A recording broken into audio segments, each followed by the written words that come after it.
You guys, welcome to number 4 of Season 2 of the Derby Chrome Road Live, and to start off this episode, we did actually get a message in between the two episodes. It was a transfer offer for Baluli from Aston Villa of £7 million. Now, he's currently worth just under 5. At this point of the we're out of the window. If he does sell, he's only going to go in January, so I'm going to try and negotiate as much as we can. If we can get towards the 8 million mark, then I'd be quite happy with that. We could always put a sell-on clause into this contract, because he's obviously a player that is going to grow ratings, and we could get quite a bit of money in the future for him. The problem is he'd only go for 10 mil, so we'd get probably another mil. So I don't really see the point of sell-on clauses at this point in the career mode. So we're going to go 7.8, because that's what his top range was, and I think they'll probably accept that. There we go. We've reached 7.8 million. We don't need him. We've got far too many central midfielders. We need the money as well. If you look how much money we've actually got at the moment, we've only got a couple of mil. So an extra like 8, that would be really nice. Obviously his wages go into that as well. Got Ciceretti to cover in the cam position with Vidra. He's not really needed. We do need to move on still another 2 central midfielders as well. Butterfield and Huddleston. So looking at the calendar then, in this episode, we're going to be kicking it off with the game against Bournemouth at home. Then we're going to Everton at Goodison Park, of course.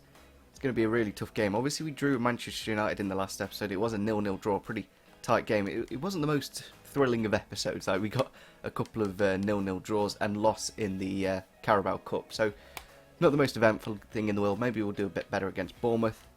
Then Everton, of course, and then we'll finish it off probably with the Liverpool game. Maybe the Chelsea game if we have time as well. But, again, Liverpool, Chelsea, Everton, really big teams. So if we can get like 3 or 4 points in this episode, then I'll be more than happy.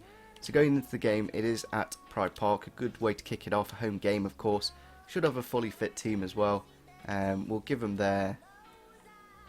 we'll just give them that home kit. I don't know why that away kit was the preset there, but nevertheless, I don't think we need to make any changes, so that's what we'll go for. Here we are then into the game against Bournemouth. I've decided to put Jordan Ibe in the starting 11 for this one. Obviously, he's playing against his former club, and players tend to score against their former club. That's how football really does work. Looking at their team then, it is Defoe up front, Callum Wilson in behind, Stanislas and Gradle out wide, Harry Arter and Pasalic, the new signing, in the midfield. Then Max, I'm not too sure who that Max guy is at left back, and the right back in fairness, Rosales, I'm not too sure who he is, but then Cook, Ake and Begovic in goal.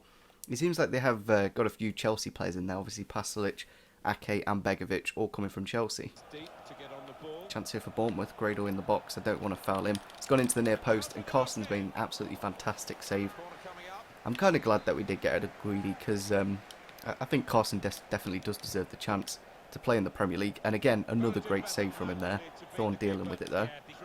Hasn't really got the pace to burn through the defence though. Now through for Jordan Ibe. He's got a chance to get the shot off and get the goal. Gets it off, and it's against his old club. I think there's a way of not celebrating, but I've kind of done it anyway. And as I said at the start of the game, players always score against their former club, so that's why I put him in. That's why I had Lawrence in the last episode against Man United. I was hoping he could get a goal. We've got the first goal in the 30th minute there, and we have kind of missed that bit of pace out wide. Obviously we've got Salmon on one side, but Lawrence does lack a bit of pace at times, so maybe bringing him off the bench would be a little bit more effective. But it's nice to see Jordan Ibe on the score sheet. Chance here for Bournemouth to reply straight away. It's gone through past Dunk, and it is in the back of the net straight away. Nice little 1-2 action with, I think that's Wilson with the goal in the end. It was between Defoe and Wilson. And straight from kick-off, 2 minutes in, obviously the kick-off glitch working quite effectively there. For Bournemouth to get themselves into the lead. Into Wilson, back to Defoe, back through. Dunk, if Dunk was Kehrer, then we probably would have stopped that, but because Dunk's slightly lacking in pace, unfortunately the pass went past him, and yeah, back on level terms. A little bit annoying we couldn't hold the lead for longer than 2 minutes, but it's going to be an interesting game. Ball into Vidra here, he's won it, now back through with the shot, and it's in the top corner. A great goal from Matai Vidra, beautiful link-up play, just like the Bournemouth goal, and we've got 3 goals in a matter of 5 minutes so far in this game. Bit crazy, but that's football at times. We've conceded that goal, then we've gone straight on the attack. Ball through here for Vidra. taking it nicely. A beautiful finesse shot. Maybe Begovic could have done better. But again, Matai Vidri's got his third goal now in the Premier League. We brought in Ciceretti as a better player, but Vidra's delivering the goods anyway. Chance here for Vidra to go through again. Don't know where this Bournemouth defence are going with the shot, and it's off the post. Oh, I thought we had that third goal just before half-time as well, about 5 minutes away now. He's one of them, Vidra. He's really good at finessing, but with the power shot, he does fail at times. Bit of a shame we couldn't make it a bit more of an advantage there, but it's good to see we're creating chances. Ball into the near post, and it is in the back of the net. Again, Defoe and Wilson linking up nicely. I don't know if we had Wilson on the shortlist or not as one of my potential targets. He's one of them that, off the bench, he's really effective. I remember signing him on the Derby career mode a couple of years ago now, and he was one of the best players for sure. But yeah, ball through for Defoe. Don't get him dragged out, and then really good finish in fairness from Wilson, and it's 2-2. It's pretty end-to-end stuff at the moment. Vidria with the ball. Last chance in this first half to get a chance going. It's gone across to Simon with the shot, and it's in the back of the net. It's 3-2. 5 goals in this first 45 minutes. If it's anything like this in the second half, we're on for a 10-goal thriller. Like Begovic, it literally hit Begovic there and went in the back of the net. Simon obviously with his weak foot, which is 5-star in fairness. But Begovic just really... I did turn the goalkeeper ability down in the last episode. It went from 55 to 50, which isn't a drastic amount. But it's good to see that goals are going in at both ends at the moment. Chance here for Vidra to go through and get a goal. Thorne is offside, but he's managed to find the back of the net, make it 4-2. I believe that's his second in this game now. And we're in a pretty good position. We have just literally ran through metal fences there. Not 100% sure why that's happened, but 4-2 in this game. Martin with the turn here. That's the thing with Martin. He doesn't score the goals, but he creates so many. It's incredible. I wasn't too sure if we were going to get pulled for offside there with Thorne offside, but really good finish in fairness. There it is, full time against Bournemouth. We have won 4-2. First win in the Premier League, of course. They were a team that were very much in the relegation zone last season. It was pretty 50-50. Like, that first 45 minutes was crazy. But as soon as we got like a goal ahead, we kind of shut up shop and got the win. So there we go. We have got a transfer offer for Brereton from Middlesbrough. It's kind of annoying how these transfers have come in when the window is closed now. But there's an opportunity for us to get like 8.6 million. So let's go into negotiate again. We're very early on. Like, there's a very big space between now and the transfer window, so plenty of time. So I think we'll go in with that 8.6. I'm kind of tempted to put a future fee in because of how young he is. He's only 19. He's got a very good potential. But personally, I can't play with him, so we'll go with a big. I don't want to piss him off though, because we do kind of need to sell him as well. So I think we'll go for that. But they're just we put an extra mil and some sell-on fee, and they've just gone out. Like, in a way, I could have probably just sold him for that 7.2. But there's a long time between now and the transfer window, so I'm not that bothered it's fallen through. But just looking at the table, we're currently in the middle still. Everton are top of the table, but there's only 4 points, so it's not exactly much of a lead between mid-table and top of the table. Into the next game then against Everton at Goodison.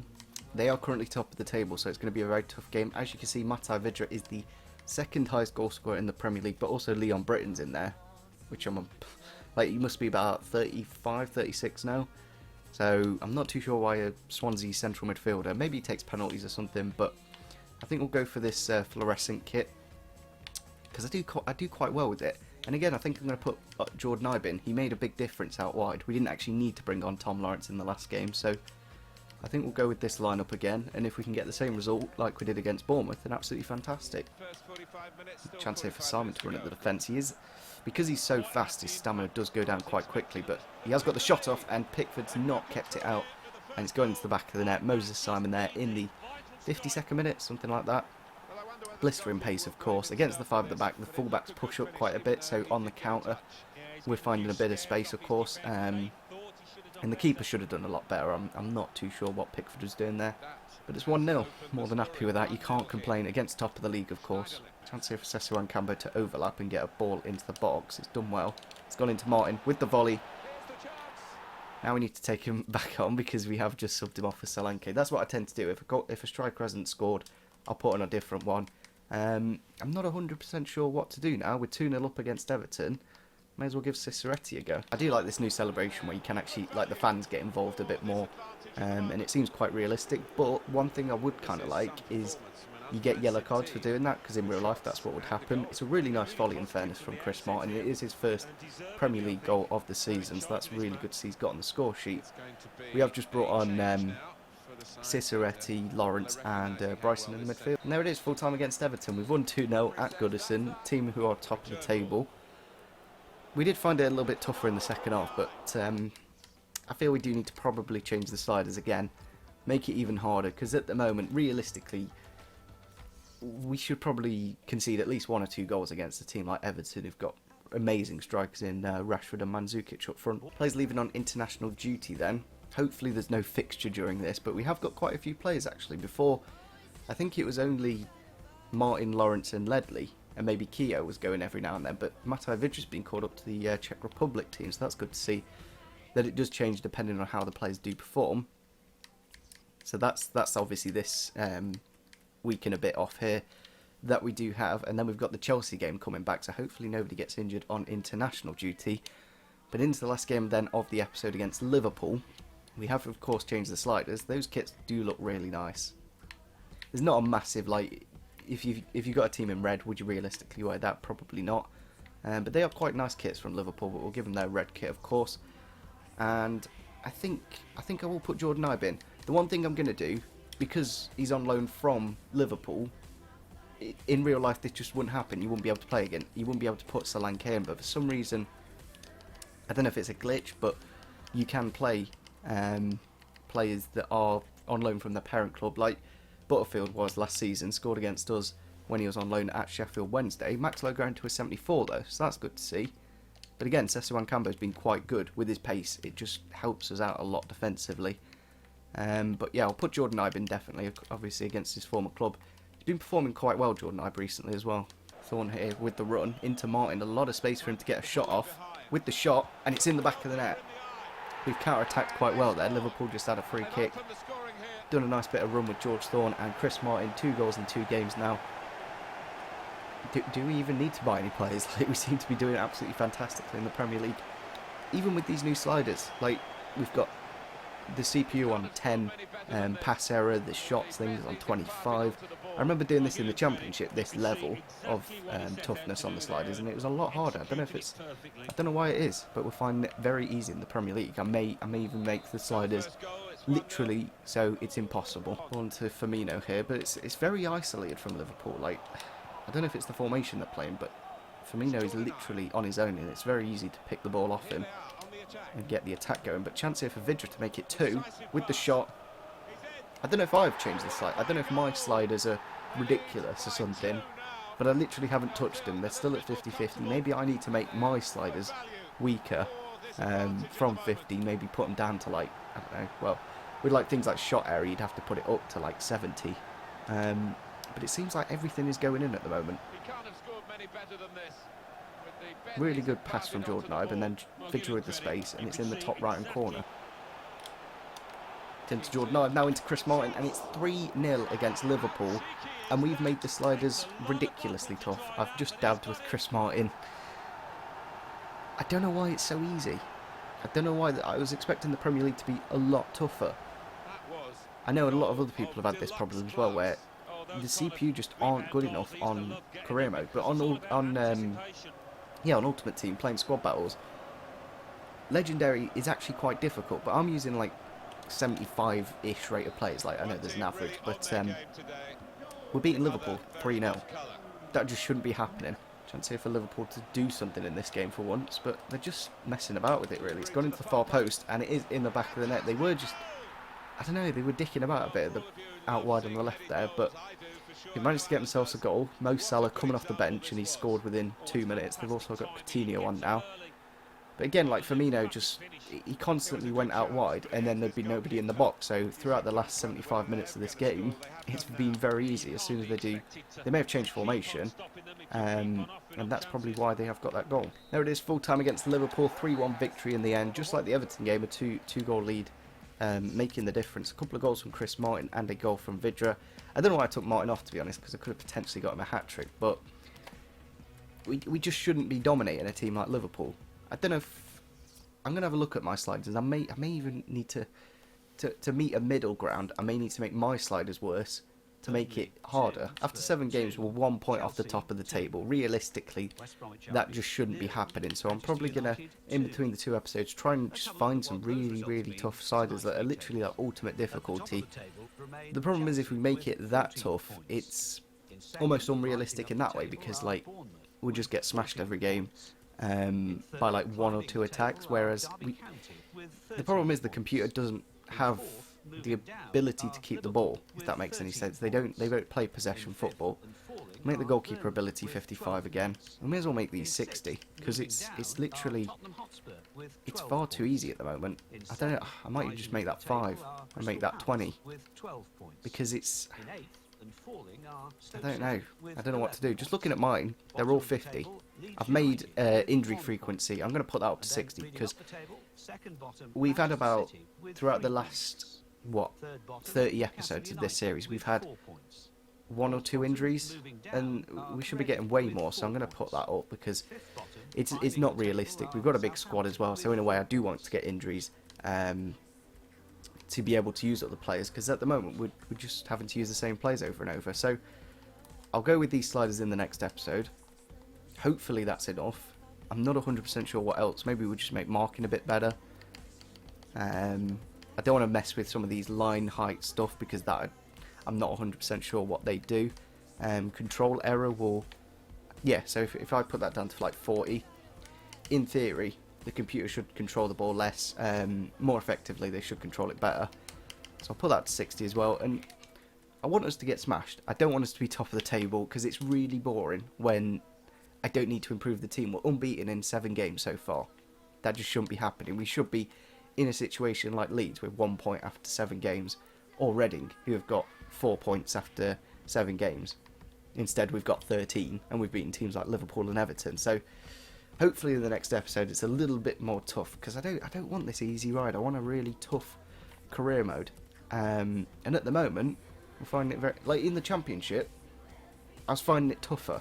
I don't know why it's a lot easier in the Premier League. I don't know if it's because we're a newly promoted team. The morale of the team makes it better. I don't know what the mechanics are, but Vidra there with second top goal scorer, obviously Moose at top. But yeah, we're going to wrap up this episode here. We have got Chelsea in the next episode, so we kind of have to lose this game to make it realistic. Away at Stamford Bridge, 9 times out of 10 you're going to lose that game. Then against Stoke, Swansea, then West Ham. It's kind of an easy month as well. There's not many. There's that Chelsea game, but other than that, there's some very winnable games up to the end of the year. We have literally played all the tough games now, and we've not lost in any of them. We drew against the champions. We drew against Manchester City. We just need to be losing a bit more to make it realistic. So hopefully you guys did enjoy this episode. Hopefully you agree with me as well that we should be losing more games. It's a little bit too easy at the moment. So hopefully you guys did enjoy this episode. Leave a like if you did enjoy, and see you soon. Bye.